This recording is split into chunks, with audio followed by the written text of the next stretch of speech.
Hello, and welcome to yet another soul-searching episode of Dirk Niblick and the Math Brigade. Perhaps soul-searching is too strong a phrase for what I had in mind, but perhaps not. Be that as it may, or April, depending on which comes first. April. As we join our intrepid mathematician, he is in his front yard pruning his shrubbery.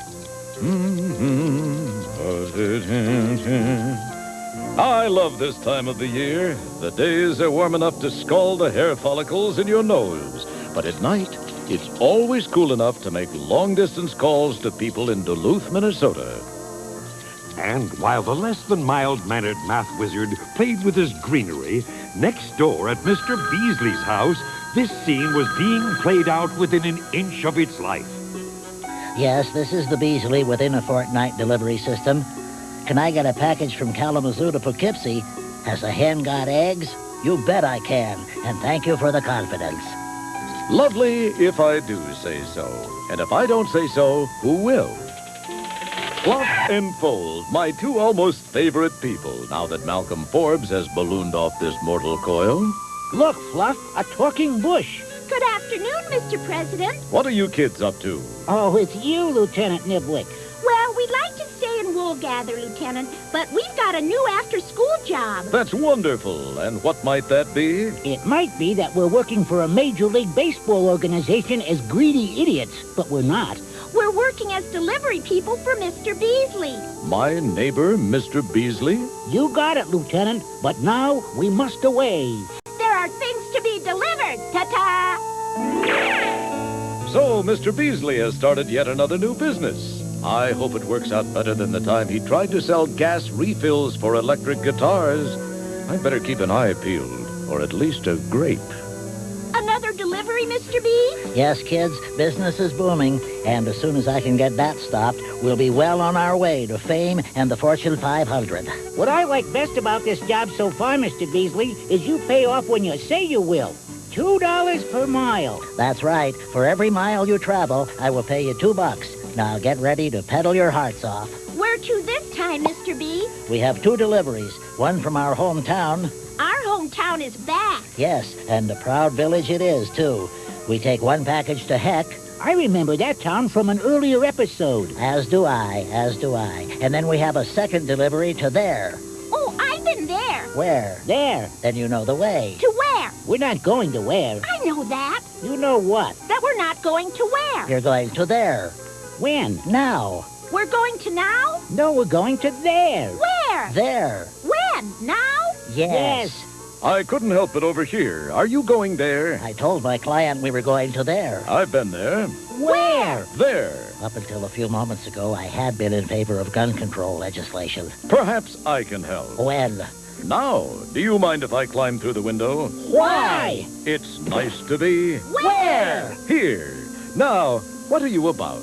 We have to deliver 2 small packages, one to there and one to Heck. And we get paid $2 per mile, Lieutenant. So how much will we get for these 2 deliveries? Yeah, Lieutenant. How much of the moolah falls into my grubby little consumer clause? Well, let's see. From back to there is 6 miles, so that round trip would be 12 miles. 2 times 12 is 24. From back to Heck is 5 miles. The round trip, 10. 2 times 10 is 20. $24 plus $20 is $44. You'll be paid $44. Oh, goody! They'll be dancing in the streets tonight. I'll say I'll have enough hogs to buy that farmland where, in the meadow, we can build a snowman. And pretend that he is Parson Brown. He'll say, "Are you married?" We'll say no, man. I think I'm losing Brad. I'm leaving town. What do you mean, neighbor Beasley? It's going to cost me $44 to pay the kids, Nez Pa. That's right. But I only charge my client $34 for the job. I'm losing 10 beans on this transaction. Why? I think I see a way you can save miles. But how? The kids go from back to there, a total of 6 miles, and then come back to back, another 6 miles. That's 12 miles. Yes? Then they go from back to Heck and back, which is 5 miles each way, or a total of 10 miles. And 10 plus 12 is 22. How can that be shorter? Think about it, Mr. Beasley. There is a more efficient way to make these deliveries. And you think about it, too, viewers of the Boob Cube. What does Lieutenant Dirk Niblick see that these tired old eyes don't? How can they make the 2 deliveries without traveling 22 miles? Think about it. Use your noodle. Then, after you've used your noodle, put it back in your soup and eat your lunch. We'll be back so fast, it'll make your spits swim.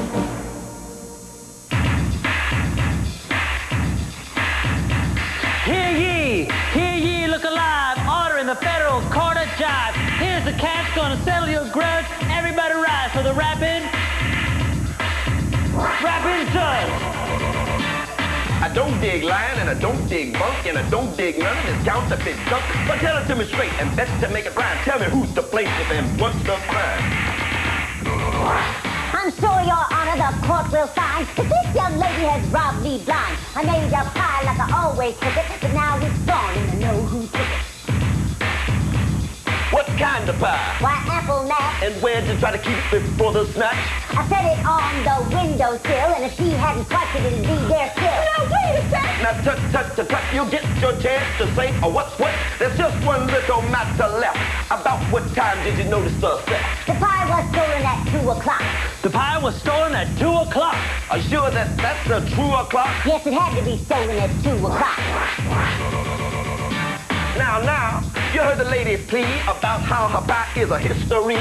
Now it's your chance to call the crew. Tell me, what were you doing that afternoon? Well, I left my home at 1 o'clock to ride my skateboard around the block. Did a little of this and a little of that, and I didn't get home till 3 o'clock flat. Did anybody see it? Don't think so, why? Kid, you could use an alibi. Well, my dad got home at 1, you see, but nobody saw me again till 3. From 1 to 3, this birdie flew, and the crust bit the dust along about 2. One more question, I'll make it brief, cause math might have a finger to thief.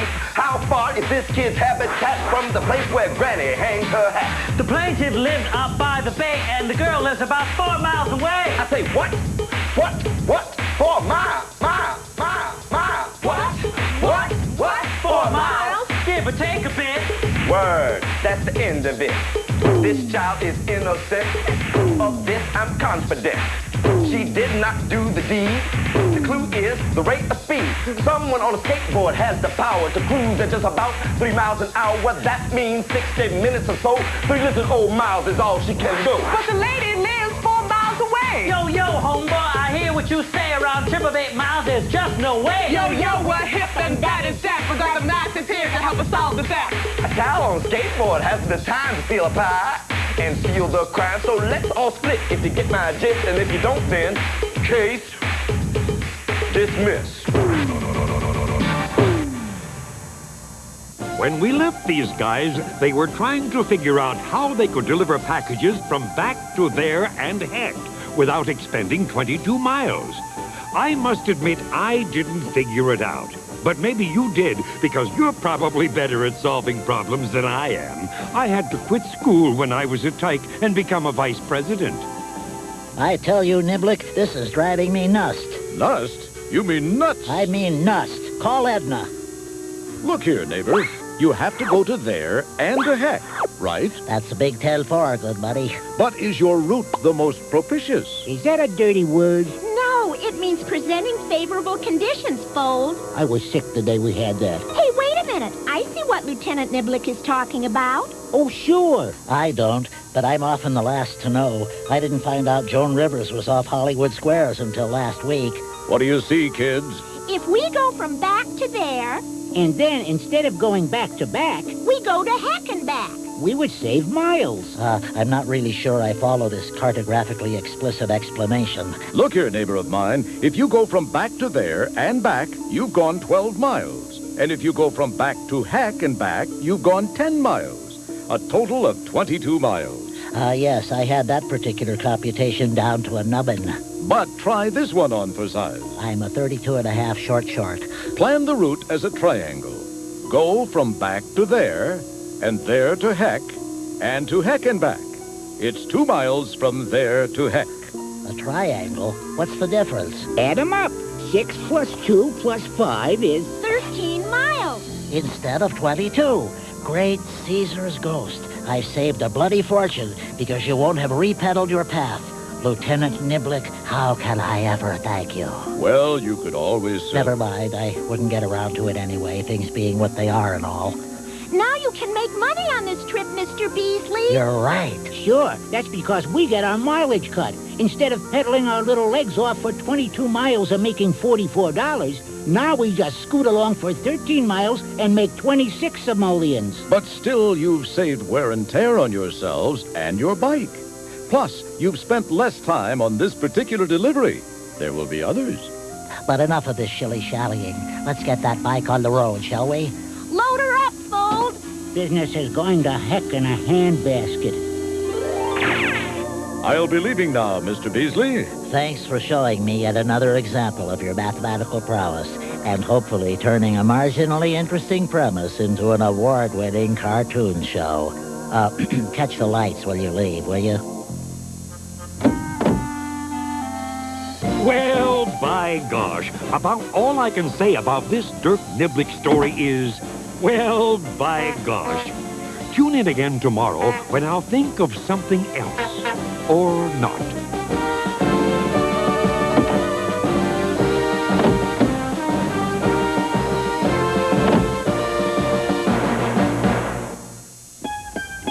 Hey, take a right at Sardinia. Yeah. Go past Gibraltar. Piece of cake. And hang a Louis when you hit the Atlantic. Okay. Bear right after the Canary Islands and head west across the ocean. Umbriago. This must be America. What a joint. Maps. Brought to you by Geometry. Another division of mathematics. It's more than just arithmetic.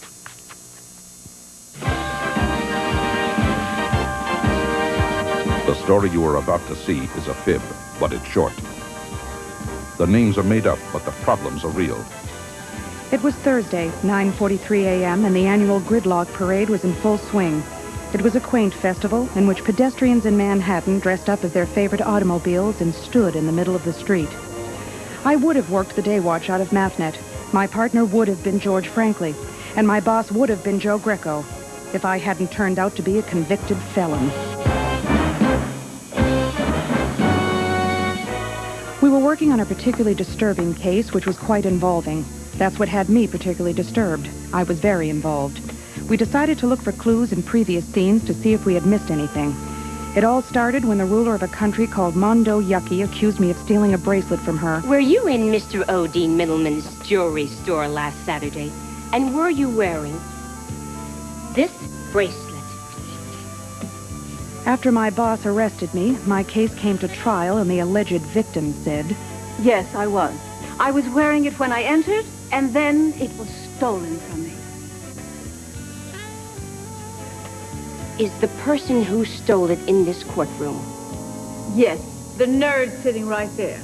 That's when Hester Fester pointed at me. No further questions.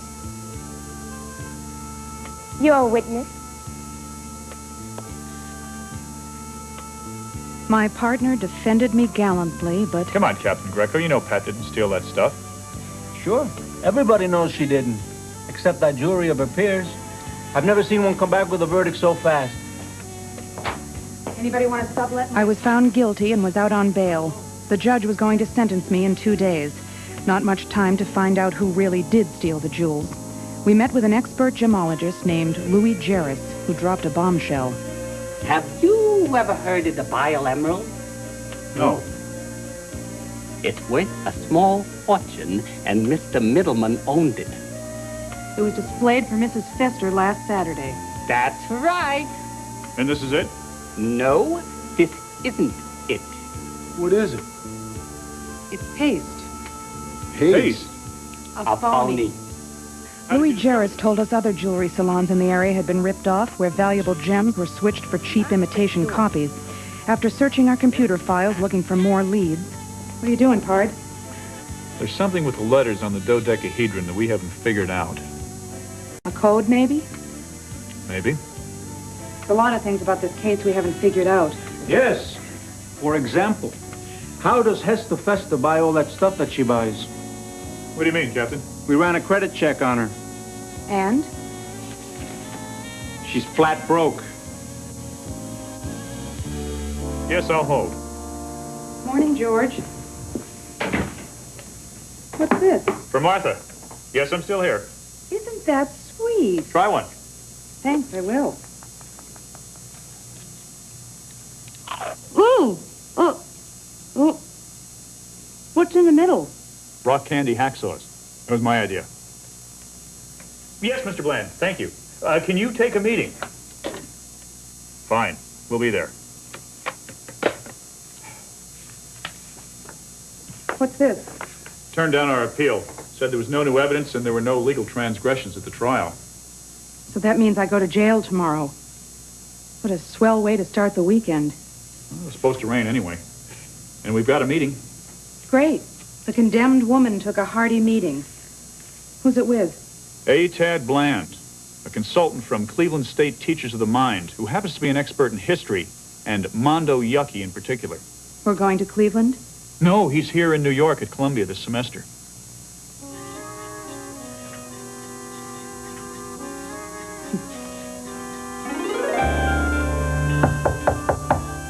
I bid you enter.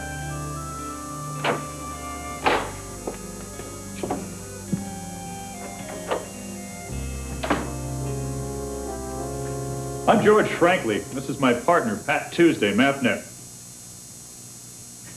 Thank you for seeing us, Mr. Bland. What makes you think I am? Over here, sir? Ah, yes. Do you want to know about Mondo Yucky? Yes, sir. Where is the island? Islands. It's a group of 12 islands on the Sargasso Rim. Perhaps you'd rather have a globe. No, thanks. Just put one out. They're southwest of the Azores and about 1,000 miles due east of Daytona Beach.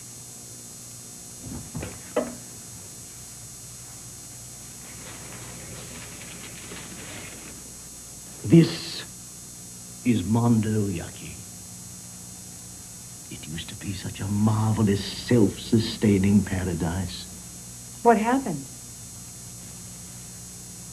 I don't know. Wasn't me.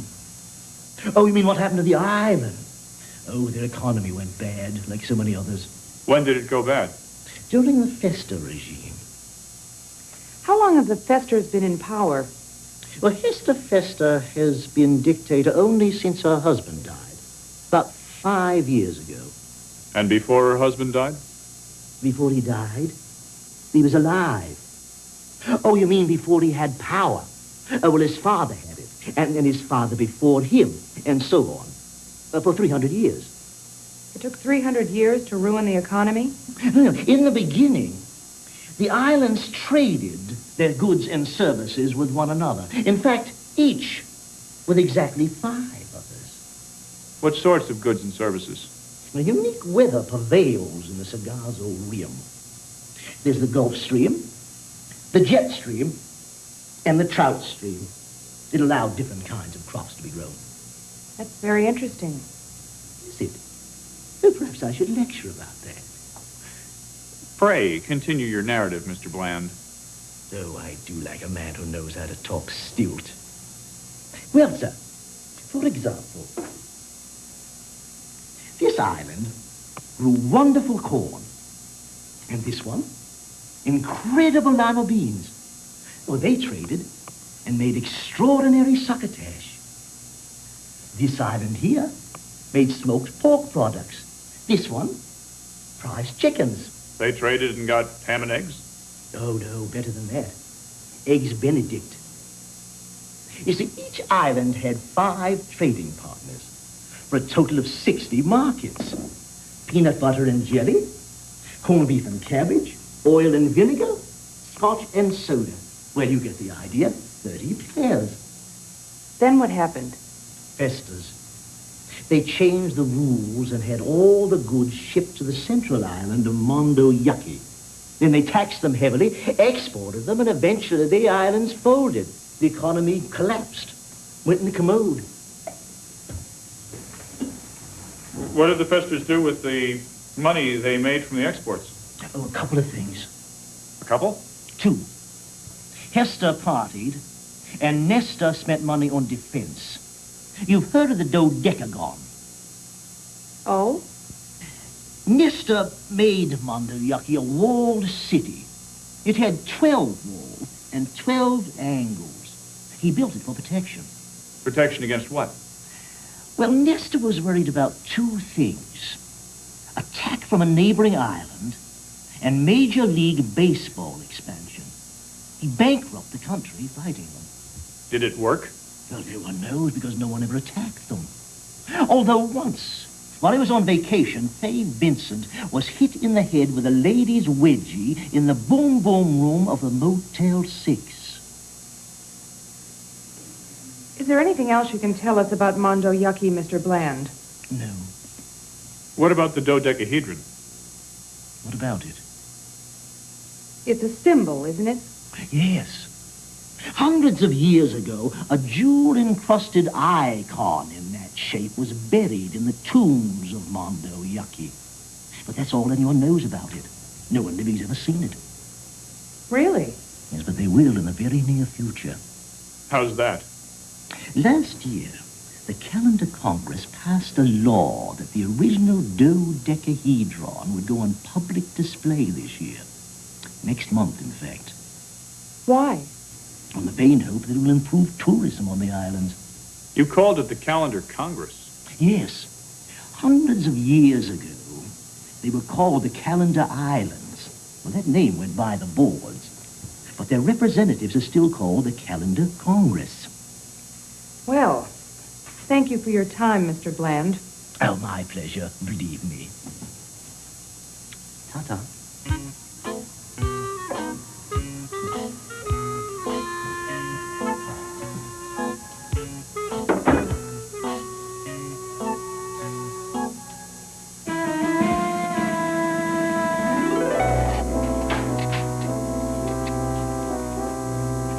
Hey, Louie, nice chart. Thanks, Mr. Franklin. I'm not only smart about gems, but I'm also compulsive. What did you find? Plenty. 11 jewelers who all got ripped off the same way. You mean had valuable gems replaced with paste copies? Uh-huh. Why did you start with July? That particular owner knew he got ripped off in July. He missed the ruby a few days after Mrs. Fester's second visit. How about the other dealers? Did they know they had been robbed? Of the 11, 7 guys knew they got ripped. The other 4 could have been robbed any time, but I figured it might have been around Hester's visits. Now, what's this column? That is how much the stolen gems are worth. It's quite a range. All the way from only 1,000 for the amethyst up to 3 million for the diamond. Uh-huh. Of course, a diamond isn't any better than an amethyst, for example. You're right. It's only worth more because people think it's worth more. Well, I gotta go, Mr. Franklin. Thank you for your help, Louie.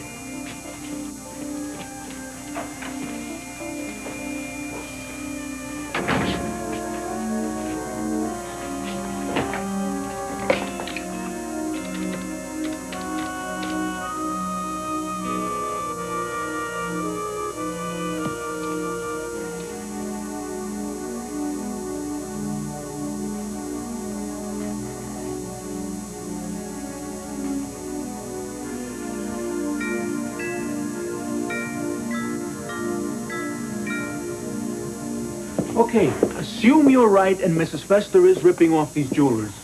We don't have any proof that she is. I know. How and why did she frame you? I know. That doesn't make any sense. Keep plugging, huh? Time's a-wasting. Tell me about it. I have 24 hours to live. Hi, Pat. I think I now know the significance of the dodecahedron. Is it going to keep me out of prison? Now, look here. Remember Tad Bland said that each of the islands had trading partners? Yes. Each one trades with 5 others. Okay, look. This face, A, can trade with D, M, N, O, and J. Uh-huh. See? 1, 2, 3, 4, 5. And face, J, can trade with A, D, S, J, and O. Right. The dodecahedron has 12 faces, each with 5 edges. Each face touches exactly 5 other faces. Or islands. Maybe each face represents an island. And this information doesn't help a bit. Let's face it, George. I'm going over. We'll think of something. Sure we will. But until we do, why do you have a list of birthstones over there? List of what? Birthstones. Each of those gems is a birthstone for the month that's next to it. Birthstones? Yeah. These are paste gems that have been switched in the past year. In fact, I even asked Benny to look at the security tapes from those stores. They're also birthstones? Yeah. Each month on the calendar has a gem assigned to it. If you were born in July, for example, your birthstone would be the ruby. Pat, what did Atad Bland say the Mondo Yucky Islands used to be called? The Calendar Islands. And I've been trying to make words with these darn letters. Let's see. S, September. F, February. M, May or March. there are 2 M's. One for May, one for March. 3 J's. January, June. July. 2 A's. August.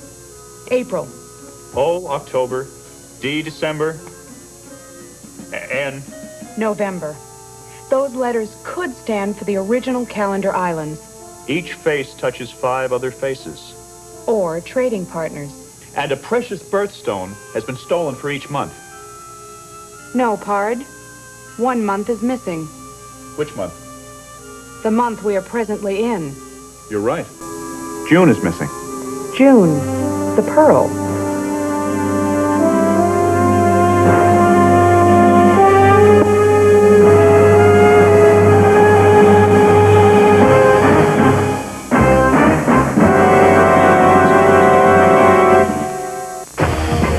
"100% of Square One TV is a production of the Children's Television Workshop. This program was made possible by grants from the National Science Foundation, the Carnegie Corporation of New York, the Corporation for Public Broadcasting, and by the financial support of viewers like you. Corporate funding of Square One TV is provided by the Intel Corporation Foundation. Intel's technology is the brain power for computers in your life. Intel, the computer inside.